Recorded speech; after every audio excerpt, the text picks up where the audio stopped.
Hi guys, and thanks for joining me for another Q&A video. Today is going to be a bit of a sciencey one. I'm going to be talking to you about all things macronutrient related. What are they? Why are they important? And why I don't just get you to track your calories. So it's important to understand the relationship first between calories and macronutrients. So when we're talking about the macros, we are talking about fat, carbohydrates and protein. Now, just to throw another one in there, because this does count, but we don't necessarily want to include it as a macronutrient that our body needs. But it's important to note that alcohol is actually also included in this because it provides our body with energy. So each one of these macronutrients holds a particular number. So for every 1 gram of fat, that is 9 calories. For every 1 gram of protein, that's 4 calories. And for every 1 gram of carbohydrates, that is also 4 calories. And then alcohol is sliding in there a bit higher, but not quite as high as fat. But every gram of alcohol that you drink is 7 calories. So that's why it's important to note. So calories are just the total amount of energy that we get from those macronutrients. So what I do when I'm basically calculating like your meal plans, or if you're tracking on MyFitnessPal, it takes whatever amount of grams of that thing is in the food, it'll times them by that number, and then that's how we get our total amount of calories. So however many grams of fat times 9, however many grams of carbohydrates times 4, protein times 4, and then alcohol, if we're having it, that's times 7. So that's a bit of a brief overview of how macros relate to calories, but it's important to note the differences between each macronutrient and their role they play inside of the body. So when we're looking at the macros, we can say, okay, generally what we're looking at if we're like trying to lose weight, which we want to be in a calorie deficit. So that means that we are burning more calories than we are consuming. But not every calorie is equal and not every macronutrient is equal. So to sort of give you an example of this, so with fat, your body can convert fat that you eat very easily, can convert that into fat. 100% of the fat that you eat can be converted into fat. Carbs, your body has to do a little bit of work if it wants to store those as fat. So not all of the carbohydrates that you eat can be stored as fat. And then lastly, protein, which is the hardest macronutrient for your body to store as fat in the body. That is much harder than fat, for example. So if we're eating a high protein diet, which is what pretty much all of you are eating, that's going to mean that it's harder for your body to store that macronutrient as fat. So the body prefers carbohydrates as its source of energy, but if in need, your body can use any of those macros to get energy for the body. So it prefers carbohydrates. Fats are the second one that it would sort of prefer, and then protein, as we said, sort of the hardest macronutrient to store as fat, and also the hardest macronutrient for your body to use as energy. So each of these different things actually have a different role within the body. So your body needs fat, your body needs protein, but it doesn't actually need carbohydrates. So although our brain prefers to use carbohydrates as our source of energy, it doesn't actually need them. You can survive without carbohydrates, although it's probably not going to be very fun. So I'll just do a little sort of offset of this, and that is called keto dieting. So a lot of you probably heard of it, people probably tried it, maybe you've got friends and family who say absolutely swear by it, but a lot of people don't understand that when you go on a keto diet, you actually change the system that your body uses to get energy. And this is why it's such a hard diet to stick to, because when you first change from your body from using carbohydrates into fats, you have to go sort of through a bit of a withdrawal process. So almost as if you're coming off drugs, essentially, is what you're trying to do to your body. So you're trying to say to your body, we're not having any more carbohydrates, we're going to be using fat as our main source of energy now.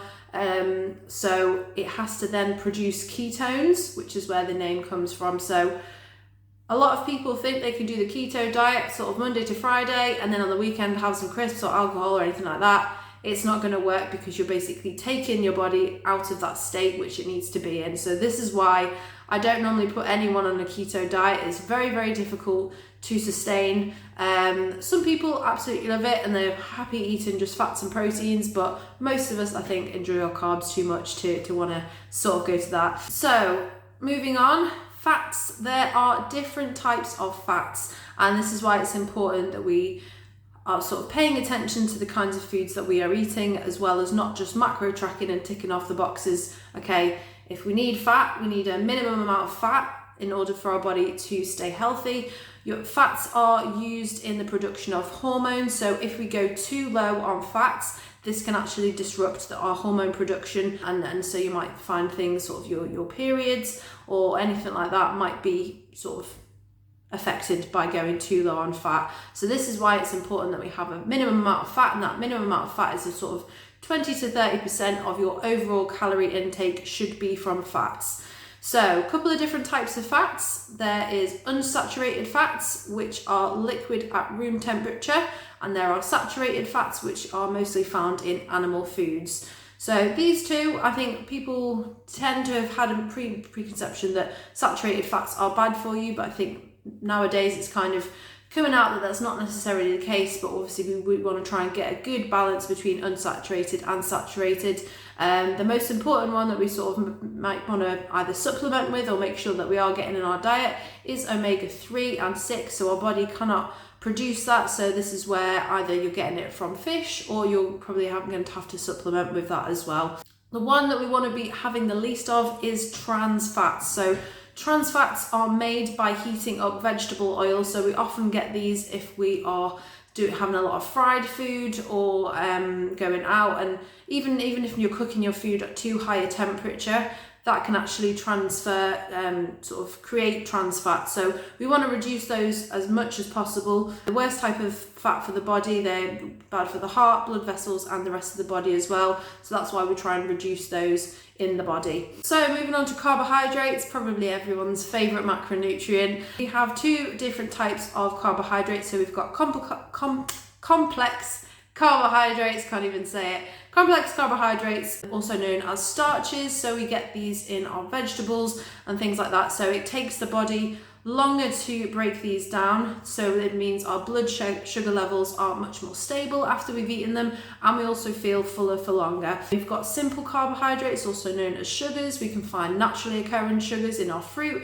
things like that, but we can also find non-naturally occurring sugars. So these are the ones that we want to sort of limit as best we can, break down quickly in the body, meaning that we're going to get a spike in our sugar levels. You might feel full of energy for a bit, but then you're going to have a drop off and you feel quite tired after that. So these are the ones that we want to, we can still include in our diet, but we want to make sure that we're sort of opting where we can for those complex carbohydrates, which are found in sort of the whole grains, whole foods, and things like that. Then protein, obviously this is the most important one for building muscle. We need to make sure we are getting enough in our diet, and this is the one that I will always tell you that if we are having a day where we go off plan or things like that, make sure we get our protein intake in, because we need this it's basically the building block to everything in your body. So we have a few different types of proteins. So we can kind of look at this as, I think there's 20 different amino acids. So amino acids are the broken down parts of proteins. So you'll probably have seen maybe you get like BCAAs, branched chain amino acids, or EAAs, which are essential amino acids. So we can supplement with these, but we don't necessarily always need to. So we're looking at two different types. So we've got complete proteins and incomplete protein sources. So your complete proteins, you come from your animal sources, and they include the 9 essential amino acids that your body needs because it cannot make them in the body. So all the rest of the other amino acids your body can actually take from different things and create them itself, but the 9 essential amino acids, which I won't go into, I'm sure if you want to find out what they are, you can have a little Google, and they come in complete form in animal sources. So if you are vegan or vegetarian, this is where maybe looking at supplementing might be the best thing to do, because we have to get protein from lots of different sources to then create that whole complete protein that we need in our body. So we might have to have different types of protein sources if we are vegan or vegetarian. So we also want to look at the thermic effect of food. So thermic effect of food is basically the amount of energy that it takes for your body to take the food that you've eaten and digest it, turn it into energy itself, and basically get the energy out of that food. So all the calories that you put in don't necessarily go straight into producing energy. So do not be worrying about sort of trying to match the calories that you've burned on your Fitbit to the calories that you've eaten, because your body is doing a lot of that for you without you even realizing. The thermic effect of food basically is about 10% of the calories that you eat. So some foods you're gonna get more out of those calories than you are from others, depending on how easy it is for your body to digest those food and things like that. So that's just something else to bear in mind if we're eating things that are processed, that are quick to digest, quick to get into the bloodstream. Whereas if we're opting for foods that are gonna take longer to digest, then we're gonna be basically having less calories from those than from foods that are quick to digest and easy for your body to get the energy out of. So when we are thinking about this information in a practical sense, obviously it's all great knowing the science, but how do we put it into action? So for most of you, I have given you your macronutrient targets, and these are a good guide to how we should be doing if we're not following meal plans and we're doing macro tracking. But I know sometimes it can be difficult for you to fit exactly those macros, especially if we're eating lots of different things. So the most important one, as I've said, to try and hit each day is your protein intake.